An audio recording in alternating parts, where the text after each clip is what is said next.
E galera da TV Tonhão, estamos aqui novamente fazendo agora um teste dos nossos novos equipamentos para ver se a gente consegue fazer transmissões ao vivo sem interrupções. Vamos tentar mais uma vez, senão vamos procurar melhorar sempre. E dizendo que nessa terça-feira começa o nosso ciclo de palestras da Casa do Caminho. Nessa primeira terça-feira, dia 7, estaremos com João Bragança, irmão lá do Centro Espírita Nazaré, com o tema Faça as pazes com o teu irmão enquanto caminhas lado a lado com ele. Na segunda terça-feira, dia 14, estará lá na Casa do Caminho a partir das 7h30 da noite, o nosso irmão Marcos Vinícius, com o tema Desencarnes Coletivos, tema extremamente atual, porque acontecem os tsunamis, onde morrem dezenas, centenas de pessoas, caso agora recente do avião da Chapecoense, onde morrem centenas de pessoas, e assim vamos entender por que Eva Matoso. Vamos entender por que as pessoas perguntam, Deus permite que aconteça. Na segunda terça-feira estará o nosso irmão lá com o tema Desencarnes Coletivo. Na terceira terça-feira, dia 21 de março, estará a nossa companheira Edi Costa com o tema Dores e Sofrimentos na Visão Espírita. É um outro tema muito interessante, as pessoas querem saber por que eu sofro, o que foi que eu fiz, muito interessante esse tema. E na última terça-feira do mês de março, nós estaremos lá apresentando o tema O Sermão da Montanha. Diz o sábio que a Bíblia foi tão perseguida, foi várias vezes tentado destruir, mas se tivesse conseguido destruir e tivesse escapado só o Sermão da Montanha, nada se teria perdido. Então vamos lá, gente, vamos conhecer essas verdades do Sermão da Montanha. Vera Lúcia nos assistindo, bom dia. Então tá, hoje nós vamos fazer uma reflexão polêmica sobre o céu e o inferno. Não quero mudar o entendimento de ninguém, quero apenas dar subsídios para que você que está me assistindo agora possa pensar, pesquisar, comparar e fazer a sua própria opinião. Esse é o nosso interesse, e não de mudar a crença, o credo ou a religião de ninguém. Não, vamos estudar, vamos dar subsídio e cada um de nós vamos pesquisar para ficarmos com a nossa interpretação, porque a salvação é individual, não depende do Tonhão, depende de cada um de nós. Muito bem? Então vamos lá ao tema céu e inferno. Existe na natureza uma lei que é a mais sublime do universo, editada pelas mãos do Criador, que é a divina lei do progresso. Tudo progride. Basta vermos o próprio planeta Terra.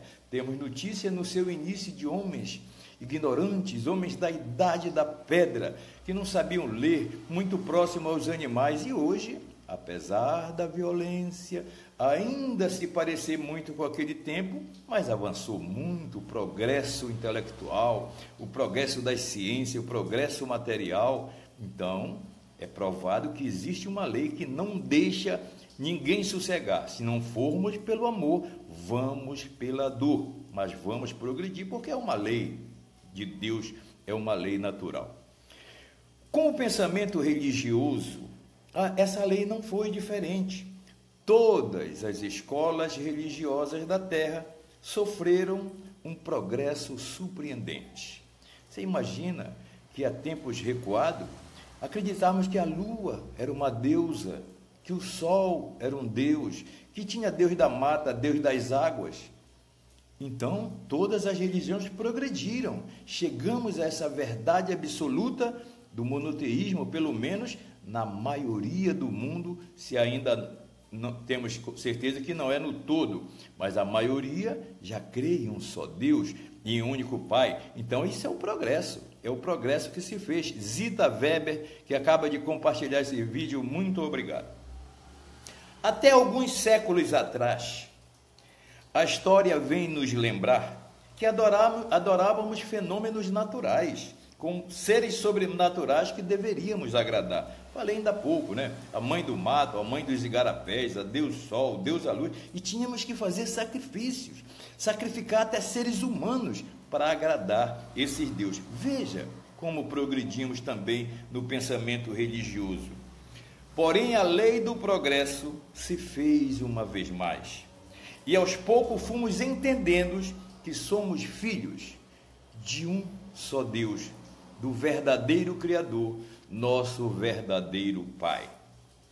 E que fazemos parte de uma família espiritual, que evoluímos individualmente através de uma teia de relacionamentos espiritual, que crescemos em grupos que progridem, auxiliando-nos uns aos outros, na verdade, e que avançam mais rapidamente. Os que avançam mais rapidamente aguardam os mais retardatários, na verdade.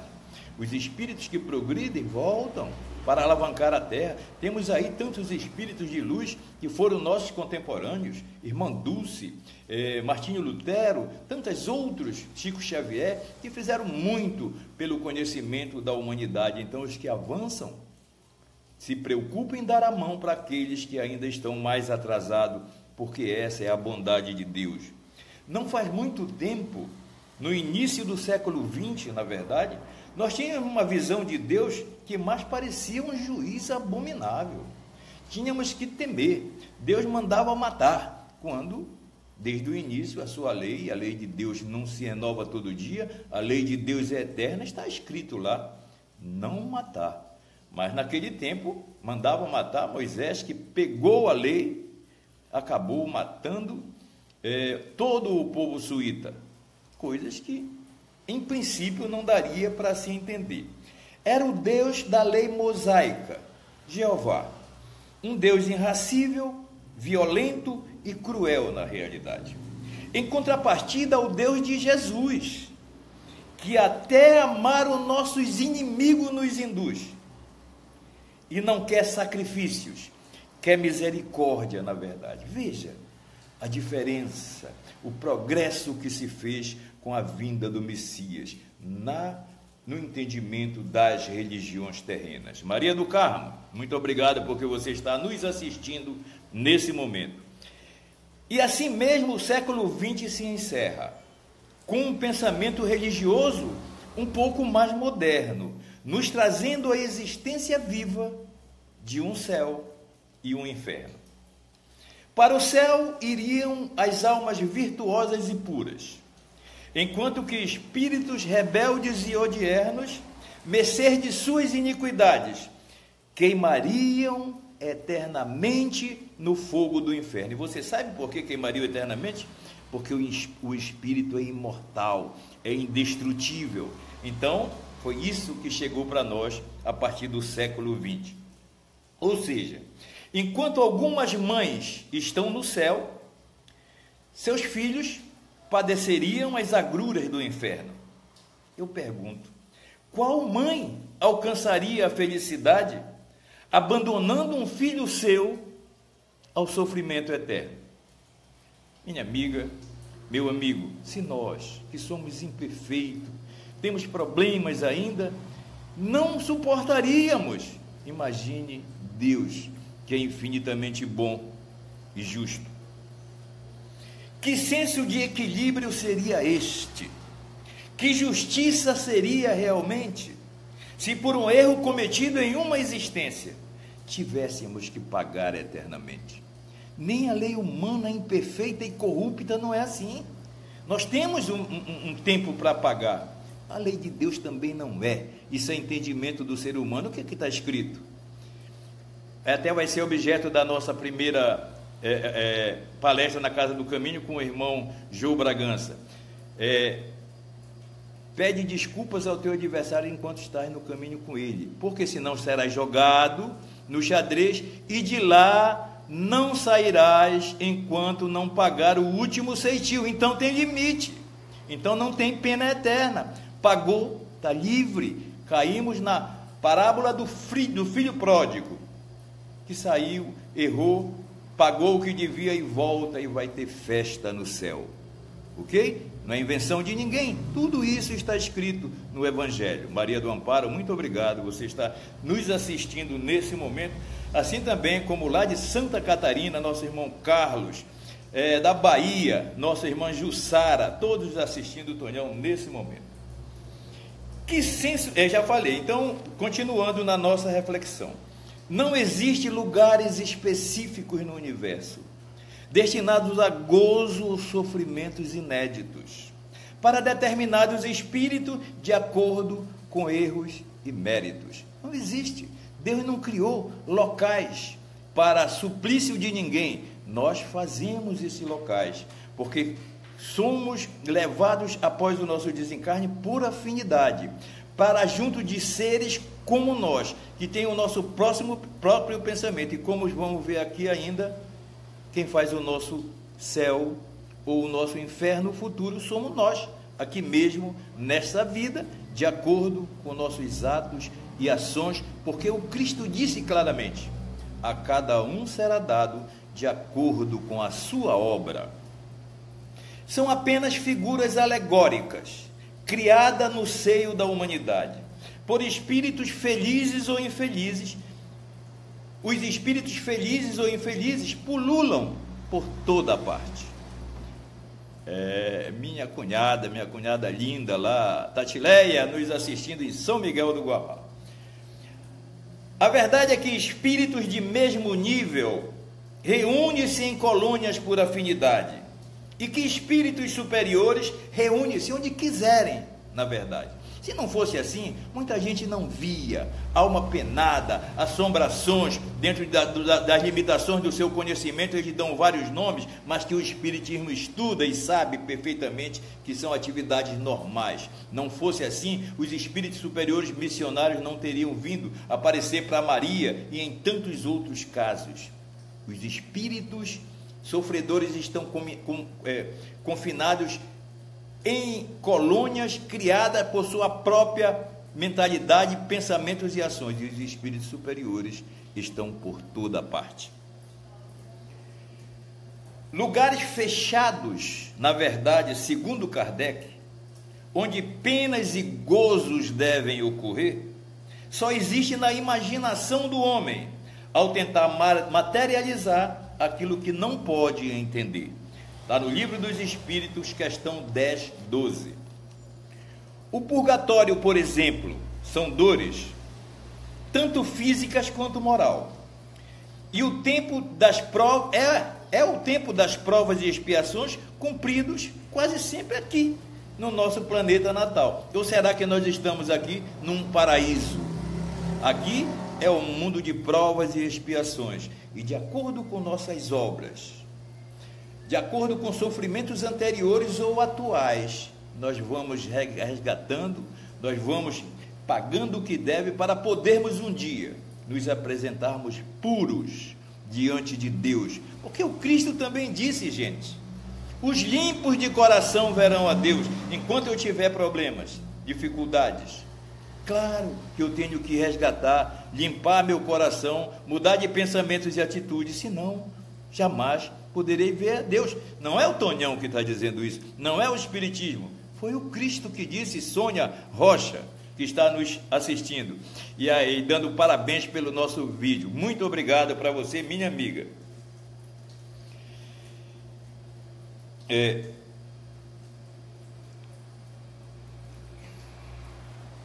A maioria dos seres humanos ainda creem num céu como os Campos Elíseos, cheinho de bons espíritos, que com Deus são confundidos, sem nenhuma preocupação, numa eterna vadiação, sem temores ou perigos. Cida Rocha, muito obrigado, minha amiga, pelas suas palavras nesse momento. Isso nos induziu muito àquela novela A Viagem, né? A gente ficava lá, ali sem fazer nada o dia todo, né? Uma eterna vadiação. Foi isso que o Cristo nos ensinou, gente. Esquecidos da palavra de Jesus, dirigida aos fariseus em tempos aquém. Meu pai trabalha até agora, e portanto eu também.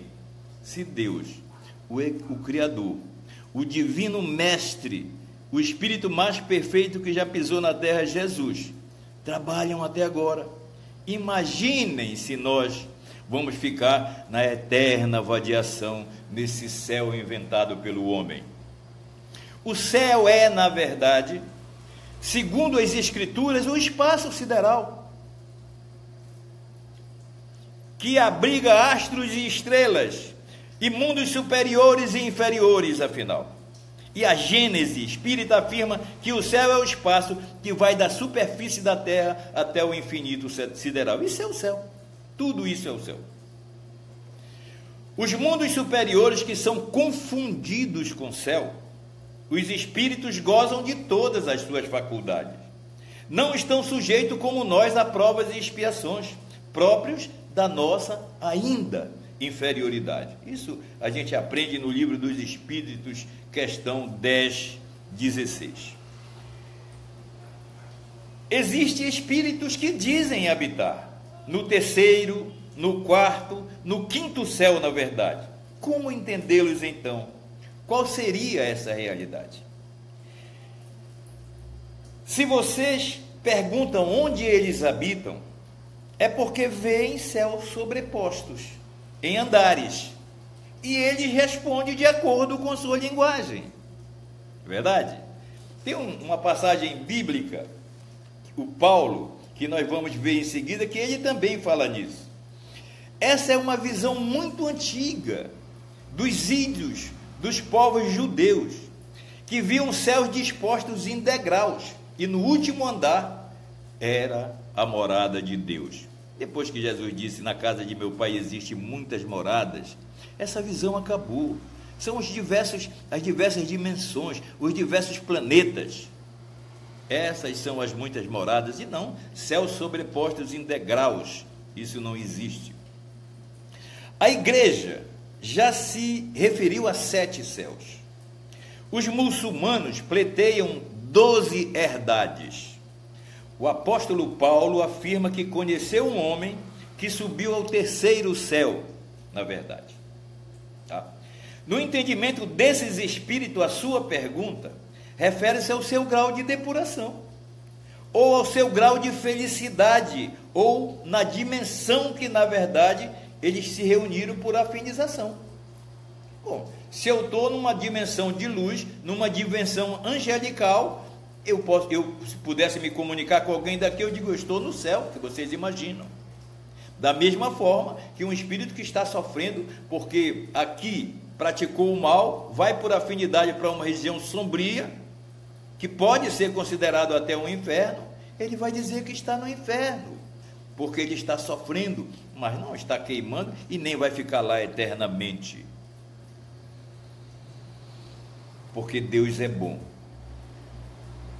Se perguntarmos então a um espírito sofredor, na amargura do seu tormento, ele dirá que está no inferno, embora não esteja queimando nesse momento. A gente encontra muito desses espíritos nas nossas tarefas mediúnicas, de onde fazemos parte na Casa do Caminho, dizendo isso, só que nós estamos entendendo e mostramos para ele a realidade, e ele passa a ter outra visão e consegue ser socorrido e caminhar rumo ao entendimento para uma melhor reencarnação.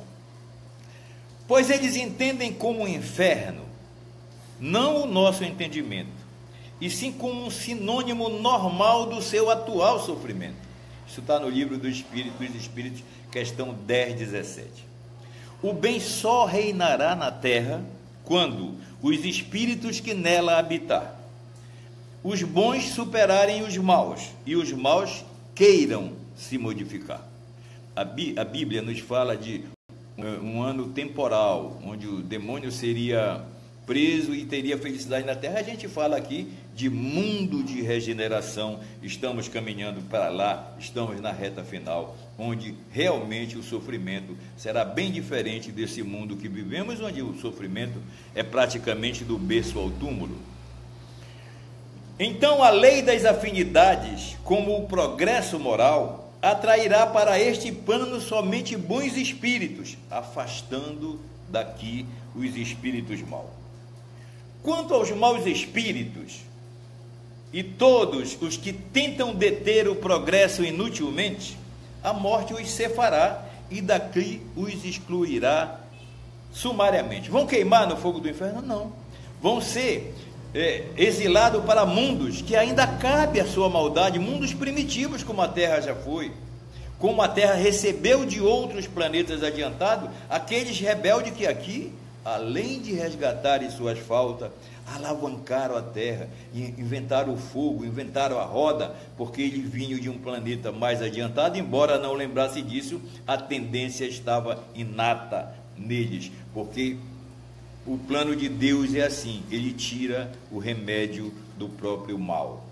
Migrarão então os espíritos sofredores, migrarão a mundos inferiores, onde cumprirão penosa missão, aprimorar a sua depuração realmente entre choros e ranger de dentes e alavancar o progresso daquela população. Analisando essas exclusões, alcançaremos a figura do paraíso, a saga de Adão e Eva e do pecado original, divisando claramente, afinal, um elo que estava perdido. O casal em rebeldia desobedeceu a lei de Deus e são excluídos do paraíso, na verdade, migrando para um mundo inferior, não foi para o inferno, para um mundo inferior, chamado Terra, na realidade, trazendo a sua bagagem sideral e o seu pecado original. Ele errou lá e teria que se justificar aqui, para aqui resgatá-lo na realidade. Vou trazer agora, antes de encerrar essa nossa reflexão, Cida Rocha, que está aqui no vídeo até agora, nos assistindo, uma mensagem de um espírito para fixar mais, para que a gente possa abrir o nosso entendimento e procurar mais claramente as pesquisas para formarmos a nossa opinião. Esse espírito amigo diz assim: muitos daqui da terra também serão excluídos, a semelhança de Adão e Eva, na verdade, levando consigo os germes das paixões e os traços inferiores da sua personalidade. O pecado original então lhes acompanha desde a nossa criação sideral. Onde quer que reencarnarmos, trazemos esse karma real, o atavismo que representa o nosso inferno ou o nosso céu eterno, sendo o nosso mérito ou o nosso fracasso total. Tudo para nós significa replantio. Deus nos dá a gleba terrena, a semente e o arado. Porém, nós teremos que aqui plantar e depois colher, qualquer que seja o resultado. Ninguém cai do dia para a noite. Ninguém sobe a jato a outros planos. Dizem que um casal feliz, por exemplo, é um investimento de no mínimo 600 anos. E que uma sogra, para desanuviar, e que uma sogra amorosa leva no mínimo 1000 anos. Veja de quantas reencarnações precisamos para nos melhorar. A felicidade ou a tristeza não é nenhuma fatalidade. É simplesmente a colheita do que você plantou, na verdade. A manutenção do nosso céu ou do nosso inferno dependerá das escolhas que iremos fazer e que nos farão alcançar ou estacionar. Deus não nos permite retroceder. Mesmo aqueles que serão guindados ao mundo inferior, não retrocede. Ele leva o seu conhecimento, alavanca aquela situação e quando eles tiverem resgatado os seus problemas, eles voltam para o nível em que estavam. Trazemos dentro de nós uma bagagem sideral, um verdadeiro inferno, como o pecado original, para que possamos transformá-lo em nosso céu divinal. A gente traz, e não é o pecado de nascença, não é a maçã, é a bagagem que trazemos de ruim de outras vidas, é que é o nosso pecado desde a nossa origem nessa reencarnação. E tudo tem o dedo de Deus. Deus está dentro do santo como do marginal. Deus ama com a mesma intensidade tanto o verme quanto o anjo que na verdade representa o verme, afinal. Assim a felicidade ou a tristeza, os céus ou as regiões infernal, são conquistas do espírito aqui no mundo carnal, conforme ele vai utilizar o seu livre-arbítrio para o bem ou para o mal. Devemos ter sempre em mente, na hora do sofrimento, na hora das dores, na hora das tristezas, que Jesus foi claro: a cada um é dado de acordo com a sua obra. E no outro momento ele diz: aquele que cumpre minhas palavras, nenhuma enfermidade o alcançará. Somos conhecedores de tudo isso, sabedores de tudo isso. Se ainda assim erramos, de quem reclamar, senão de nós mesmos, e procurar aprender com os erros e a partir de então começar a acertar. Tudo, eu disse ainda agora, tudo para nós é replantio. Não precisa morrer para ter que voltar pela dor a reparar seus erros. Não. O caminho está aí deixado por Jesus. A gente pode começar o replantio agora. Somos sabedores que se ainda estamos aqui 2000 anos depois do Cristo, é porque devemos. Então vamos agora fazer o replantio. Fiz uma palestra de pessoas que já abortaram, vamos agora adotar, vamos agora cuidar das mães gestantes, vamos fazer um trabalho pelos órfãos, vamos fazer o replantio, porque também Jesus nos disse: cada um bem que a gente fazer cobre uma multidão de pecados. E a gente, mesmo sendo milenar, ter tido 1000 reencarnações, se decidíssemos agora refazer tudo, amando o nosso irmão como a nós mesmos, fazendo o bem ao próximo somente o que quisesse que nos fizesse, com certeza cobriríamos o pecado de toda a nossa trajetória sideral, e ao desencarnarmos não precisaríamos mais voltar, pelo menos como sofredores, com motivo de prova de expiação. Não, seríamos já candidatos certos para o mundo de regeneração que se aproxima. Muito obrigado pela atenção de todos. Foi um sucesso hoje, a net não caiu, então estamos prontos para trazer sempre temas dessa envergadura, não para mudar a sua religião, não. Todas as religiões são caminhos para Deus, desde que a gente pratique. A moral evangélica, o evangelho é único para todas as religiões cristãs. Basta a gente, a cada dia, porque ninguém consegue do dia para a noite, cada dia se melhorar um pouquinho, a cada dia tentar praticar o evangelho, e aí nós com certeza estamos caminhando célere rumo ao reino de Deus. Muito obrigado a todos que nos assistiram, a minha cunhada lá de São Miguel do Guamá, nos assistindo, com toda aquela galera lá, que eu vou lá no dia do aniversário da Dona Maria, para todo mundo me conhecer. Bom dia de domingo para todos e muito obrigado pela atenção.